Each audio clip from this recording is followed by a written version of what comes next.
Bonjour à tous. Pour réhabiliter le renard dans le Jura, 5 associations de défense du vivant, dont le pôle Grand Prédateur du Jura, ont déposé une pétition à l'Assemblée nationale. Une pétition qui vise à retirer le renard de la liste des espèces susceptibles d'occasionner des dégâts.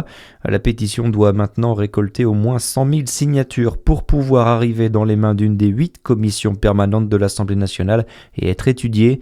Elle comporte déjà 25 000 signatures. Elle est à retrouver sur le site internet de l'Assemblée nationale si vous êtes intéressé. La délinquance en hausse dans le Doubs en 2025. Le préfet du département Rémi Bastille a dressé hier à Besançon le bilan de la sécurité dans le département l'an passé. Les atteintes aux biens reculent, mais les violences sont en hausse, tout comme le trafic de stupéfiants, plus 35% de personnes mises en cause par rapport à 2024. La mortalité routière a aussi été évoquée, avec là aussi des chiffres en hausse, plus 33% d'accidents de la route et plus 7% d'accidents mortels. Un père et sa fille de 14 ans transportés à l'hôpital après un accident de la route, justement hier vers 17h sur la commune de Louan-Château-Renaud en Saône-et-Loire. Une moto et une voiture sont entrés en collision. Le père et sa fille étaient sur la moto. Ils ont été transportés tous les deux sur l'hôpital de Châlons dans un état non critique. La conductrice de la voiture, elle, n'a pas été blessée. Une enquête a été ouverte. La Banque de France a sauvé 240 emplois en Bourgogne-Franche-Comté en 2025 grâce aux médiations de crédit, principalement dans des TPE qui exercent leur activité dans le secteur des services ou du commerce. Les demandes ont abouti dans 64% des cas.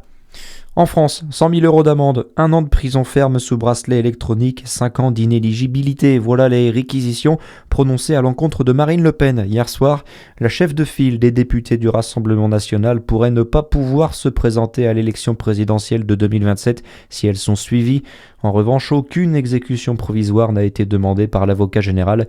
Des réquisitions satisfaisantes pour Patrick Maisonneuve, avocat du Parlement européen. Le parquet général a reconnu, admis et a dit que très fermement qu'il y avait eu un système qui avait été mis en place, un véritable système de détournement de fonds, et système à la tête duquel il y avait eu le père de Marine Le Pen et puis après Marine Le Pen. Donc un système de détournement de fonds publics, ce n'est pas rien, et ils ont été très insistants sur ce point. Ils ont même utilisé l'expression sans scrupule en ce qui concerne Marine Le Pen et d'autres parlementaires.